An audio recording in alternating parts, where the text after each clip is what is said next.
क्या आपने कभी सोचा है कि कंप्यूटर की दुनिया की शुरुआत किस सिस्टम से हुई थी?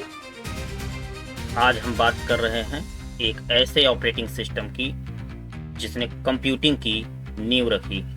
नाम है डॉस यानी डिस्क ऑपरेटिंग सिस्टम। ये वही दौर था जब स्क्रीन काली होती थी और टेक्स्ट कमांड से कंप्यूटर चलता था। जीयूआई नहीं था, लेकिन नियंत्रण पूरा आपके हाथ में होता था।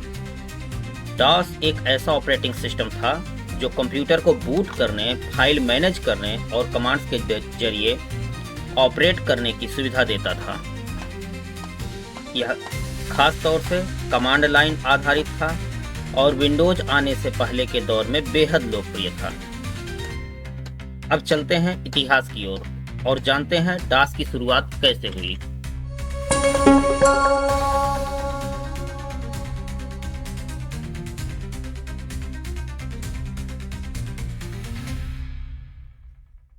डॉस का जन्म 1981 में हुआ जब माइक्रोसॉफ्ट ने आईबीएम के लिए एमएस डॉस तैयार किया।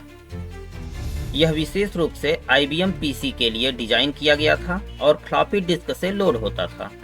इसके कुछ महत्वपूर्ण वर्जन्स की बात करें तो एमएस डॉस 1.0 आया 1981 में बेहद सीमित क्षमताओं के साथ।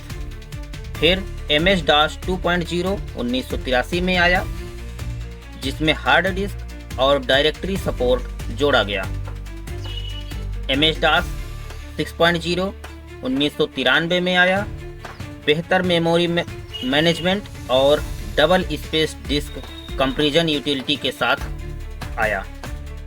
1990 के दशक के अंत में विंडोज ने डॉस की जगह ले ली, लेकिन विंडोज 95 और 98 जैसे वर्जन्स में डॉस बेस्ड बूटिंग आज भी मौजूद थी।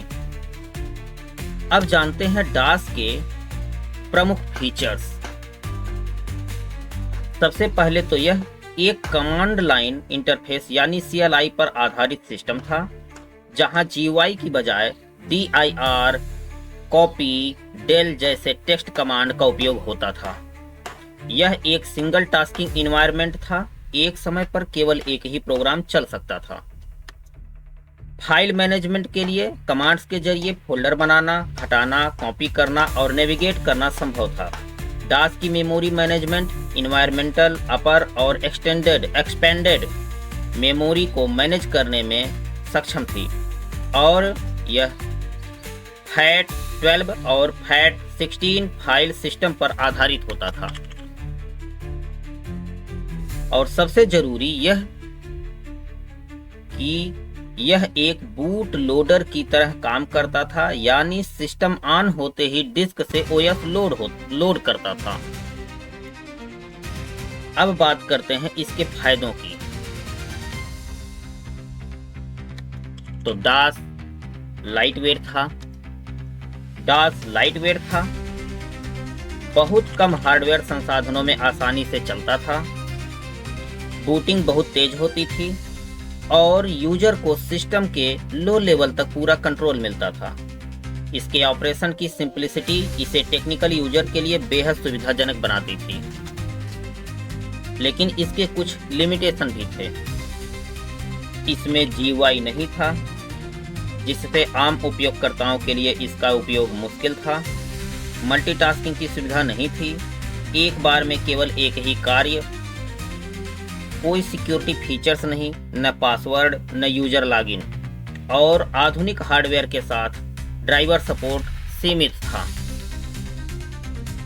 अब जानते हैं कुछ लोकप्रिय डॉस वर्जन के बारे में जो उस समय काफी इस्तेमाल में थे।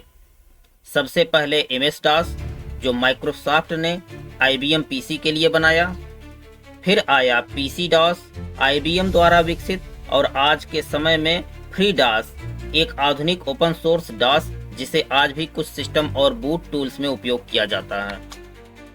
अब सवाल आता है, क्या आज के जमाने में भी डॉस की कोई भूमिका है?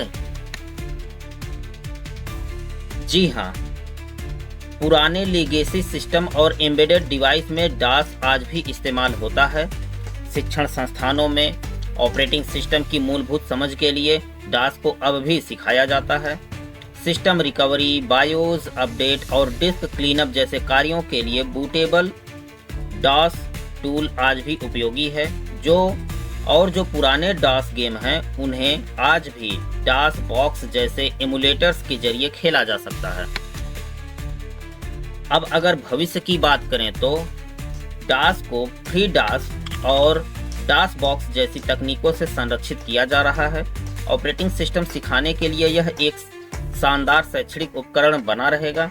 इसके अलावा कुछ खास एम्बेडेड या लो लेवल सिस्टम में डास जैसे हल्के ओएस भविष्य में भी उपयोग में आ सकते हैं। तो कुल मिलाकर के देखा जाए तो डास एक ऐसा ऑपरेटिंग सिस्टम है जिसने आधुनिक कंप्यूटिंग की नींव रखी।